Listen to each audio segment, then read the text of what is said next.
আজকে আমি আপনাদেরকে দেখাবো সিঙ্গাড়া চাউমিন তৈরি করা। বাইরেটা যেমন ক্রিস্পি, ভিতরটা মশলাদার। আপনারা চটজলদি শিখে নেবেন সিঙ্গাড়া চাউমিন করা। তাহলে ভিডিওটা দেখতে থাকুন শেষ পর্যন্ত। প্রথমে ময়দার উপরে নুন আর কালো জিরা দিয়ে দিব, দিয়ে তেল দিয়ে ভালো করে ময়ম করে দিতে হবে।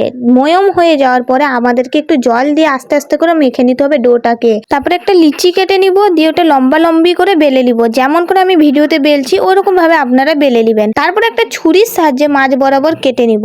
আরেকটা পোর্শনে আমি এমনি ছুরিতে দাগ কেটে দেবো একটু একটু করে। তারপরে একটা ভাগে আমি একটু জল দিয়ে দিলাম যাতে দুটো ভালোভাবে চিটিয়ে যায়। এই পোর্শনটা তার উপরে দিয়ে দিলাম। দেখুন যেমন ভিডিওতে আমি মুড়ছি ওরকম ভাবে আপনারাও মুড়ে নেবেন। দিয়ে পুরটাকে মাঝখানে আমি দিয়ে দিলাম। এরকম ভাবে চেপে চেপে আপনারা মুড়ে নেবেন। এখানে আমি কতগুলো সিঙ্গাড়া রেডি করে নিয়েছি দেখতেই পাচ্ছেন। তারপরে গরম তেলে আমাদেরকে এক একটা সিঙ্গাড়াকে ছেড়ে দিতে হবে। লো ফ্লেমে রেখে সিঙ্গাড়াগুলোকে আপনাদেরকে ভেজে নিতে হবে। দিয়ে উঠিয়ে নিলেই রেডি হয়ে যাবে আমাদের চাউমিন সিঙ্গাড়া রেসিপি। দেখতেই পাচ্ছেন কত মচমচা হয়েছে। আর যদি ভিডিওটা ভালো লাগে লাইক, কমেন্ট, শেয়ার, সাবস্ক্রাইব করতে ভুলবেন না। আর অবশ্যই পরবর্তী ভিডিও কি দেখতে চান অবশ্যই কমেন্টে বলে যাবেন।